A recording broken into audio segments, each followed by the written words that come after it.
What's happening out there? This is ODD TV. We're gonna look at vectors and chevrons, but I'm gonna start this by sharing a clip from another video that I made called Cigarettes in the Occult. It's the reason why I'm making this video in the first place. And Newports, they have this weird shape for their logo. It looks like an upside down Nike sign. People say it looks like a ring on Saturn kind of symbolism, like a swoosh around Saturn. I think it kind of looks like a spaceship kind of thing, you know, like one of these. And it's funny because RJ Reynolds has a boomerang looking thing in their logo. Let's look at the Newport logo again. And you see how there's emphasis on the older logo with the shadow underneath it. It looks like it's floating or hovering above it. And we got these Ace cigarettes that have kind of the same logo, only it's sharper. And we got Hollywood cigarettes. See, this one looks just like that, like a little ship hovering, you know. I don't know, man. Maybe I'm looking way too far into this shit. I don't know, but it's still fun, keeps me occupied. Looks like a ship. And it looks like Chevron's logo. I received some feedback basically saying that my line of thinking isn't as crazy as what can actually be. He provided me with a link to a rare documentary called Moon Rising by Jose Escamilla. I watched the whole thing, but here's the part about the chevrons and vectors.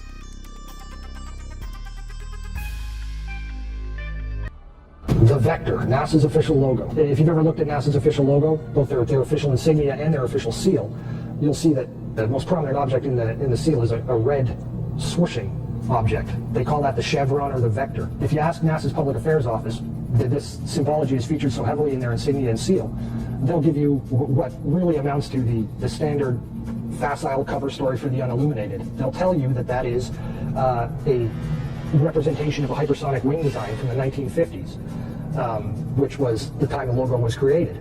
Not exactly the case. Someone might want to ask the Russian Federal Space Agency, Roscosmos, that was formed in 1992, why they chose that same logo. And while you're at it, you can go ask the Chinese, who formed their space agency in 1996, why in the world they're using a hypersonic wing design from the 1950s as their official logo. Then you can ask the Japanese, the South Koreans, Taiwanese, Malaysia, Mexico, Iran, all of these countries, even Bulgaria. They all utilize the vector symbology in their space agency logos for their national space agencies.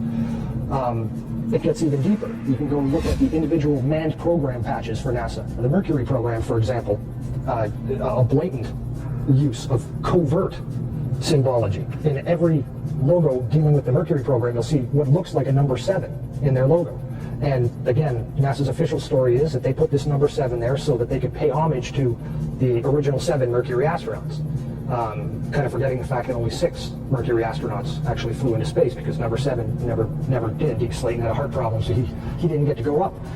So there were only 6 Mercury astronauts. Yet there's a 7 in every single logo. That's in the official mission or official program insignia for Mercury, as well as the 6 individual mission patches carry this logo. And it carries on to the space shuttle program.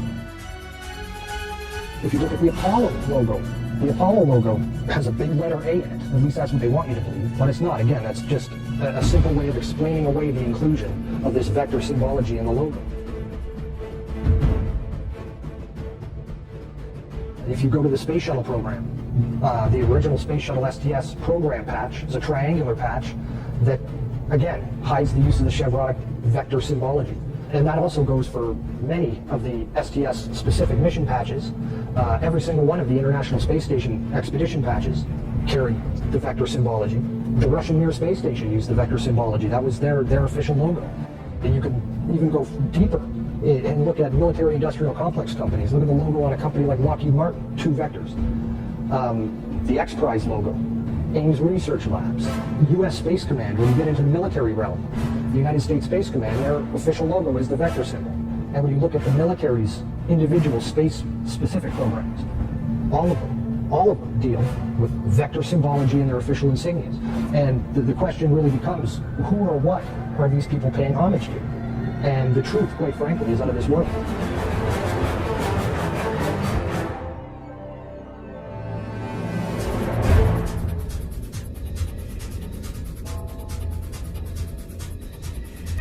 Did you guys catch that Air Force patch? Holy shit, I looked it up and found a couple other weird ones.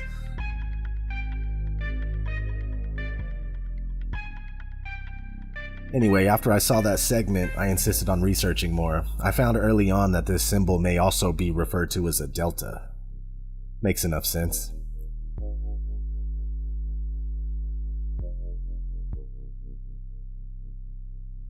Anyway, here's a few more space agencies from different parts of the world with the same symbolism. I put a link to another great video on the subject that covers more as well.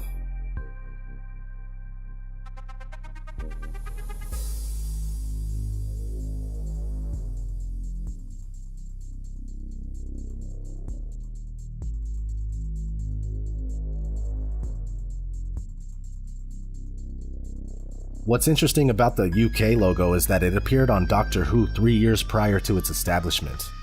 Speaking of sci-fi shows, did NASA and the Air Force copy off of Star Trek, or did Star Trek copy off of them? I do know that someone that designed some of the Star Trek logos was also contracted to create some of the NASA logos. That doesn't make it any less weird. In fact, I think it makes it weirder. Russia and China too? Also, NASA goes out of their way to mimic Star Trek? They have a full timeline laid out on the show. The top 2 rows are the evolution of our space programs, and the bottom row is the evolution of the United Nations. It goes from the United Nations to the United Earth in 2150, and finally to the United Federation of Planets in 2161. You guys know the quote, "Life imitates art"? Well, it couldn't be more true, but I would replace the word art with the word programming, and it's freaky. For instance, Cyberdyne and their robotic HAL suit.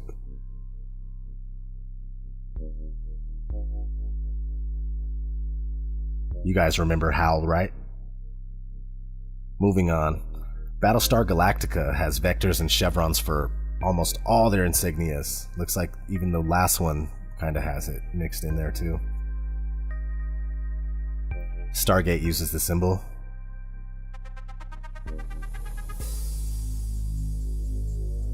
I think it looks like a square and compass, like the top half of a square and compass. I'll give you some better examples.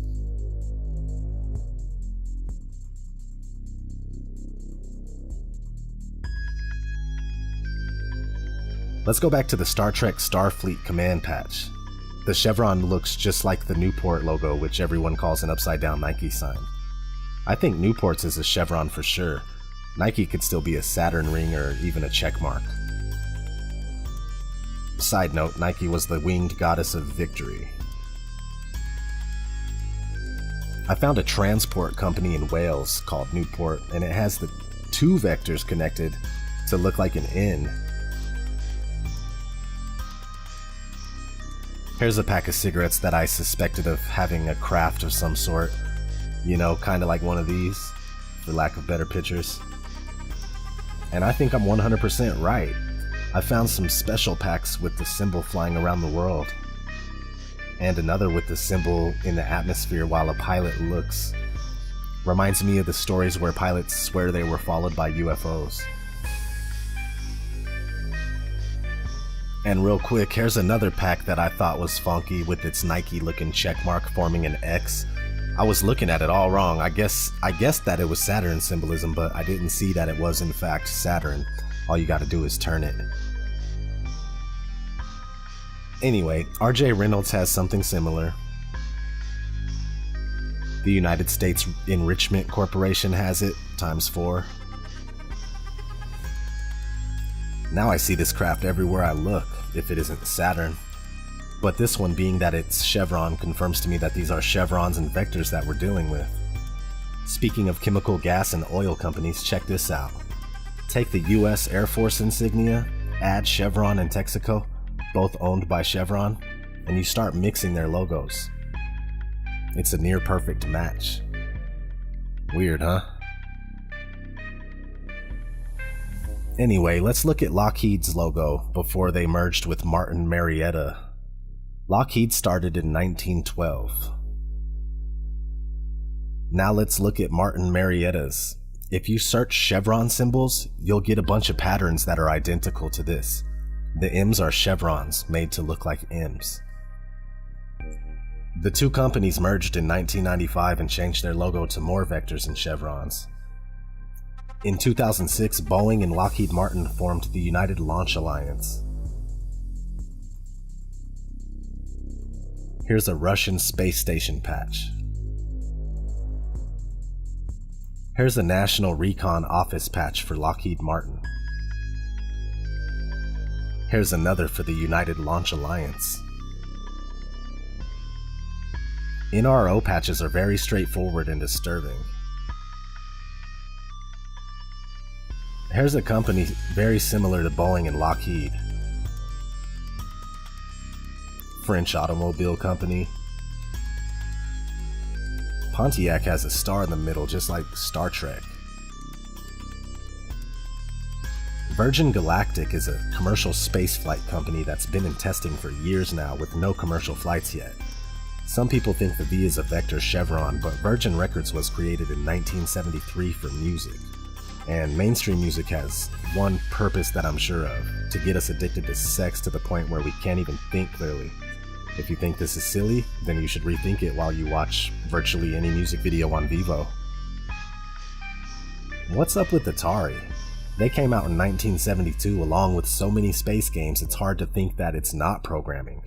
Something similar to their logo appears on many space program patches from around the world. Another reason I made this video is because I think that NASA and other space agencies are a sham. Let me play a couple short clips to give you an idea.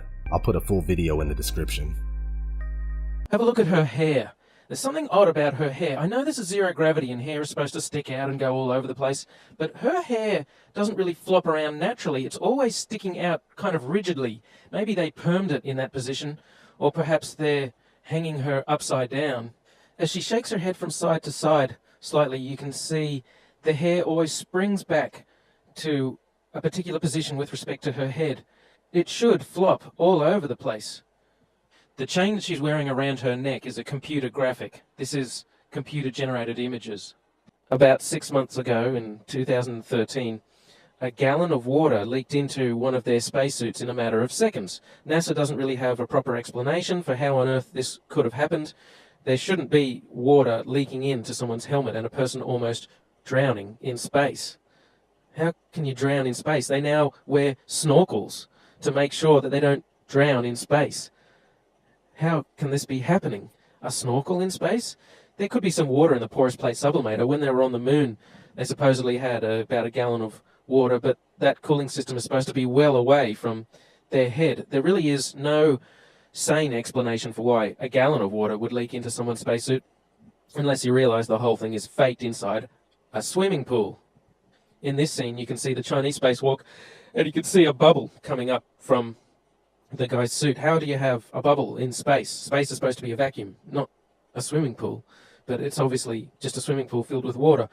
Obviously there would be some equipment that they could only fix from the outside, but a lot of these spacewalks, it seems like equipment they easily could have configured to be accessible from the inside of the International Space Station.